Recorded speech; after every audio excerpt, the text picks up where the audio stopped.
Bonjour François Ruffin. Bonjour Mme Merde. Vous êtes député de la France Insoumise de la Somme. Vous n'avez rien à vous reprocher, vous? Je pense que tout le monde a quelque chose à se reprocher. La sainteté, ça n'existe pas.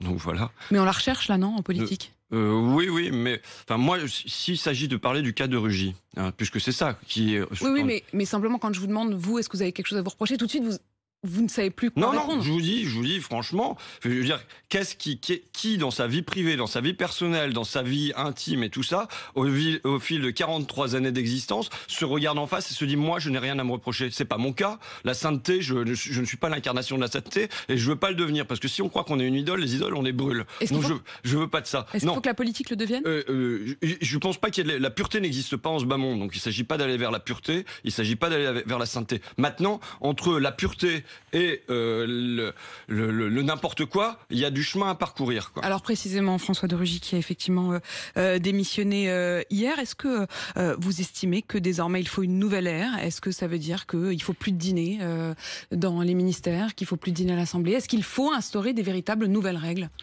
Je vais vous dire, moi, la nouvelle qui me préoccupe ce matin, c'est pas François de Rugy, Elisabeth Borne, ainsi de suite, c'est ça. Dans l'Arctique, le permafrost fond 70 ans plus tôt que prévu et c'est une catastrophe. Maintenant, c'est confirmé. Le climat n'a jamais été aussi chaud depuis 5000 ans. Donc ça, il y a la petite couche superficielle de l'actualité et il y a la réalité qui nous rattrape. Je veux dire, moi, je suis père de famille. J'ai 2 gosses. Ils ont 8 et 10 ans. Moi, je suis angoissé pour mes gamins.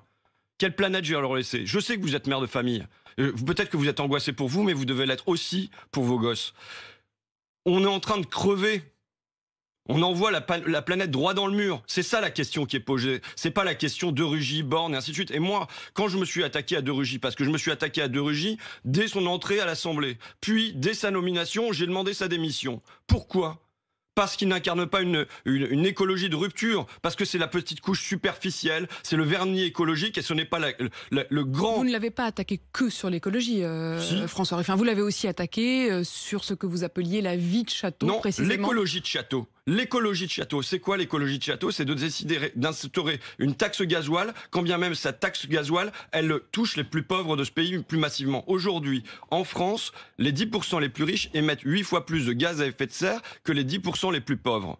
Donc, si vous voulez aller vers une diminution des gaz à effet de serre, il faut commencer par les plus riches. Quand vous instaurez une taxe comme la taxe carbone, ça tape sur le portefeuille aussi et surtout des plus pauvres, qui dépensent déjà 15% de leur budget en énergie contre 5% pour les plus riches. Donc cette taxe, et venir dire que cette taxe c'est de l'écologie, c'est de l'écologie de château. Je l'ai attaqué sur le terrain politique, sur le terrain de l'écologie qui le prétendait incarner. Sauf que François Ruffin, vous ne pouvez pas balayer d'un revers de main la question de la symbolique en politique, franchement pas vous qui êtes qui se posez aussi en chevalier blanc de cette politique. Le fait qu'il ait eu ses dîners, le fait qu'il ait eu ses dépenses pour les dîners, le fait qu'il ait sans doute utilisé ses frais de représentation pour cotiser à son parti, est-ce que tout cela c'était légalement réprochable, moralement réprochable? Est-ce qu'il faut une nouvelle ère encore une fois? Moi, ce que je peux vous dire, c'est que je ne suis pas surpris. Voilà. Je n'ai pas été surpris. Maintenant, j'ai une morale dans le combat politique qui est le mien. Je me bagarre avec des hommes qui sont souvent plus puissants que moi.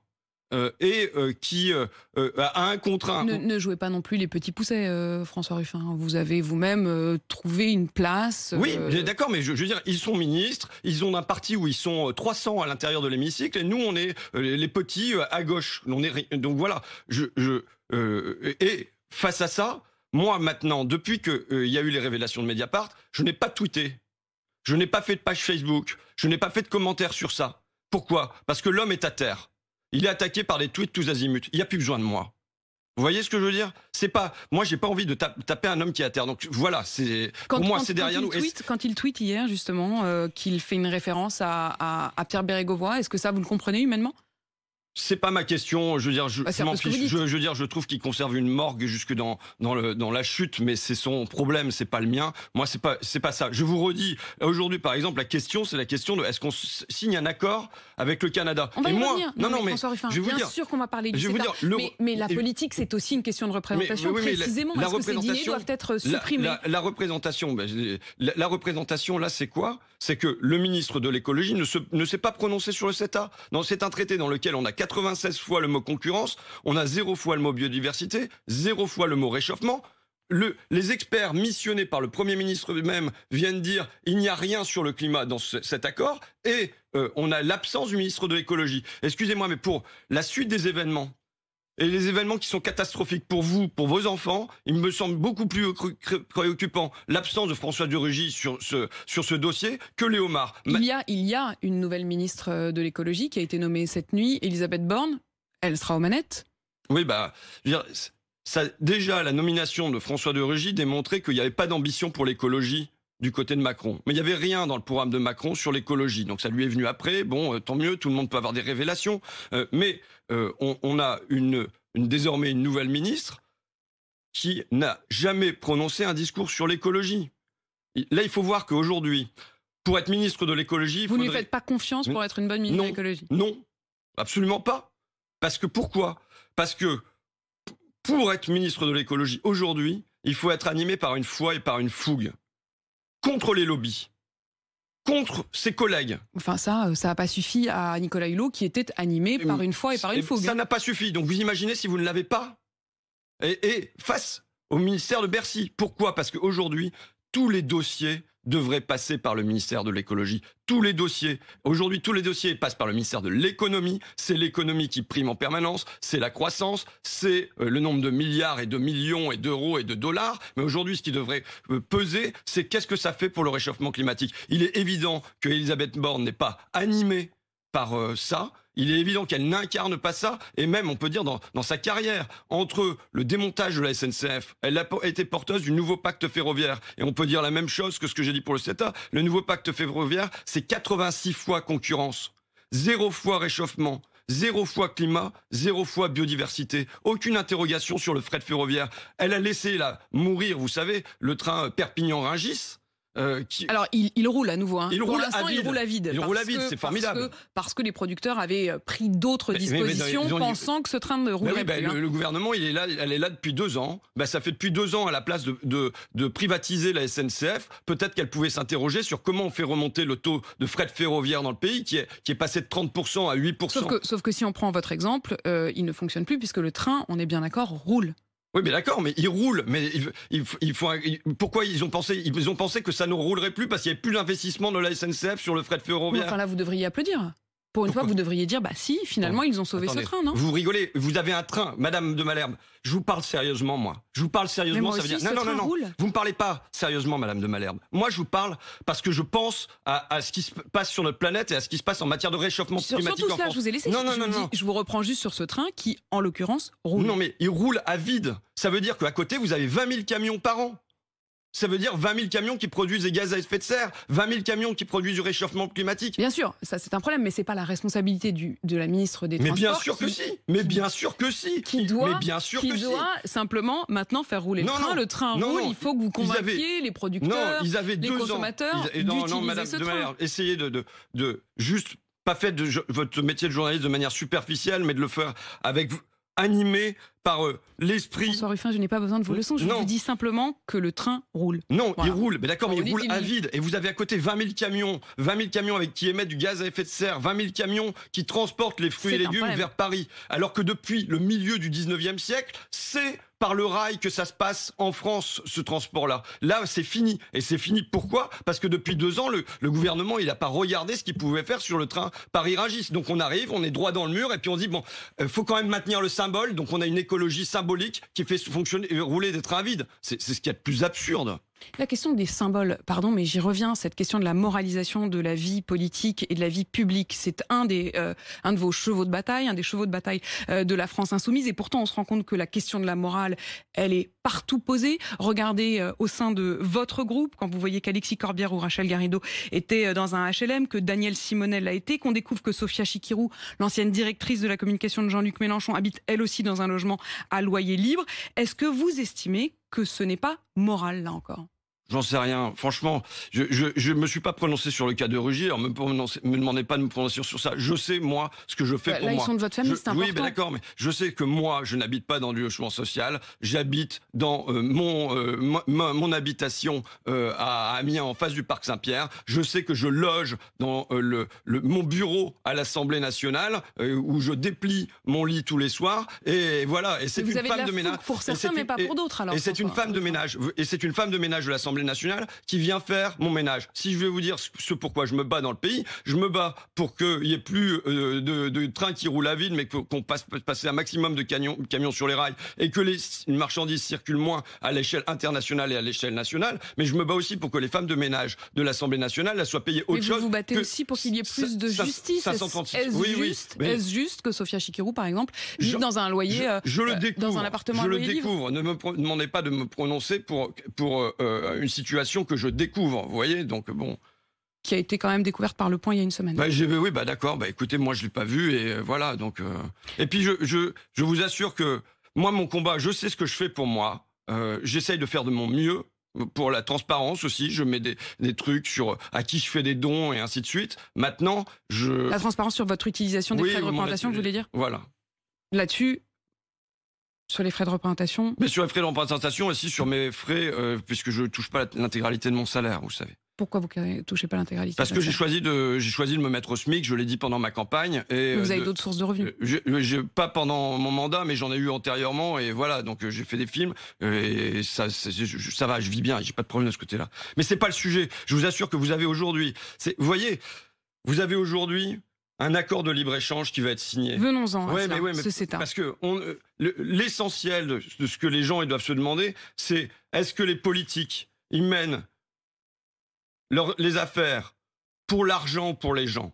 Et on est dans un pays où les affaires sont menées pour l'argent et pas pour les gens. François Ruffin, sur ce CETA, vote effectivement à l'Assemblée aujourd'hui, qui se prononcera sur la ratification ou non du traité qui, pour une grande partie, est déjà en réalité en action. Le gouvernement dit, par la voix notamment de Jean-Baptiste Lemoyne, qui était mon invité sur RMC ce matin, que le CETA a des effets positifs pour nos agriculteurs, pour nos exportations agricoles, exportations vers le Canada qui ont augmenté de 6% depuis 2017 et de 19% pour les produits laitiers. Bon, d'abord, la question c'est de savoir qu'est-ce qu'on va avoir dans notre assiette demain. D'accord ? Et ce qui est autorisé au Canada, ce sont des farines animales faites avec des os, faites avec des plumes, faites avec des poils. Voilà, on les déshydrate et on fait des farines animales avec tout ça. On nourrit les bovins avec tout ça et on va envoyer ça en France alors que c'est interdit pour les agriculteurs français. C'est autorisé pour nourrir les poissons en Europe. Oui. Vous avez 46 pesticides, dont l'atrazine, contre lesquels on s'est battu parce qu'elle pollue les rivières et qu'elle peut filer le cancer, qui sont autorisés au Canada et qui sont interdits en France. On va importer des produits qui contiennent ça. Voilà. C'est ça aujourd'hui la réalité, c'est-à-dire, y compris le Premier ministre a demandé à une commission qui s'appelle la commission Schubert un rapport, qui a produit un rapport et qui dit le risque c'est une harmonisation vers le bas. Voilà. Et ils nous disent aussi, il n'y a rien sur le climat dans cet accord. Voilà aujourd'hui la réalité de ça. Et donc on se retrouve avec des agriculteurs à qui en France on demande de relever les normes de qualité. On a raison. Bien sûr qu'on a raison. Et moi, je suis pour la fin du glyphosate, par exemple. Mais comment vous voulez instaurer la fin du glyphosate en France et en Europe si jamais, dans le même temps, vous autorisez des produits non seulement avec du glyphosate, parce qu'au Canada, c'est déjà autorisé jusque 2030, mais avec 46 pesticides supplémentaires, avec des antibiotiques activateurs de croissance, avec des OGM et avec des farines animales. Tout ce qui est interdit en France. Voilà, c'est une concurrence déloyale qui est imposée. Sur la question de l'exportation, est-ce que malgré tout, vous vous dites il faut qu'il y ait des marchés et forcément, du coup, ça rentre, ça sort ? Non, je suis contre. Je suis contre. On ferme les frontières ? Je suis pas pour. Vous savez, entre fermer les frontières et les ouvrir tous azimuts, il y a une marge de manœuvre qui est quand même importante. Bon, enfin, vous dites je suis contre, ça veut dire on les ferme, quoi. Non, ça veut dire en tout cas je signe pas pour qu'on ouvre davantage. Oui, je pense que le grand déménagement du monde, ça suffit. Et quand on nous dit, voyez, ces produits-là, ils pourront pas rentrer dans les ports français. Dans les ports français, il y a un conteneur sur 5000 qui est ouvert. Et de la même manière que sur le textile, on n'avait pas à aller regarder si, à partir des années 80, c'était des enfants et s'ils avaient le SMIC, et si tout ça, avec les t-shirts et ainsi de suite, qui venaient du Bangladesh ou du Vietnam, et ben de la même manière, aujourd'hui, nous aurons l'impossibilité de contrôler les nourritures et les marchandises qui proviendront du Canada et qui demain proviendront du Mercosur. François Ruffin, un mot sur les questions de sécurité. Le 14 juillet qui a été marqué par un certain nombre d'incidents, le président qui a été hué sur les Champs-Élysées. Est-ce que vous condamnez ces huées et ces violences? Je condamne les violences, je condamne pas les huées. Pourquoi? Parce que les huées sont une forme d'expression populaire. Donc je ne vois pas pourquoi on interdirait à Emmanuel Macron d'être parfois en contact, fût-ce de loin, fût-ce par officier de sécurité et par barrière métallique interposée, avec une partie du peuple qui n'est pas content. Vous avez l'air de dire que ces barrières, elles ne devraient pas être là? Non, non, non, je veux dire, je suis bien conscient que quand un chef de l'État se déplace sur les Champs-Élysées, il faut qu'il y ait une certaine sécurité qui soit assurée. Maintenant, je le redis, moi je souhaiterais que Emmanuel Macron il parte pendant 6 mois en stage en intérim sur la zone industrielle d'Amiens. Vous savez, il était venu à Amiens sur le site de Whirlpool quand juste c'était avant repris, son élection. Et juste après aussi, quand c'était repris par WN. Et il est venu là, entouré de toutes les autorités médiatiques, administratives et politiques pour dire il n'y a pas de souci. Mais il avait été à la rencontre des ouvriers. Oui, il a été à la rencontre. Il avait passé ses barrières. Mais tout à fait. Il avait tellement été à la rencontre qu'il y avait des ouvriers qui étaient réticents à entrer dans cette entreprise, qui disaient, vous savez, moi j'ai déjà subi un licenciement, ça suffit. Il leur posait la main sur l'épaule, Farid par exemple, et il disait, t'inquiète pas, c'est une entreprise fiable, elle a les reins solides. On est 1 an après la reprise de l'entreprise. Elle a coulé. De 180 salariés, on va passer aujourd'hui à 40 avec ça veut dire que non seulement il est venu faire des promesses aux gens qui n'ont pas été tenues, mais surtout, l'État n'a pas rempli son rôle. L'État a à nouveau trahi, là en l'occurrence, les ouvriers. Pourquoi? Parce que l'État devait, en l'occurrence, sur une reprise qui était à haut risque, surveiller le carnet de commandes. Donc vous estimez que c'est aussi de sa responsabilité et qu'il faudrait qu'il y revienne? Oui, moi je pense que Emmanuel Macron devrait revenir, devrait aller à la cellule de reclassement, devrait rencontrer les ouvriers, devrait écouter ce qu'ils ont à lui dire et ainsi de suite. Rendez-vous pris, on verra s'il vous a écouté. Merci François Ruffin d'avoir été avec nous ce matin. Il est 8h53 sur RMC et BFM TV.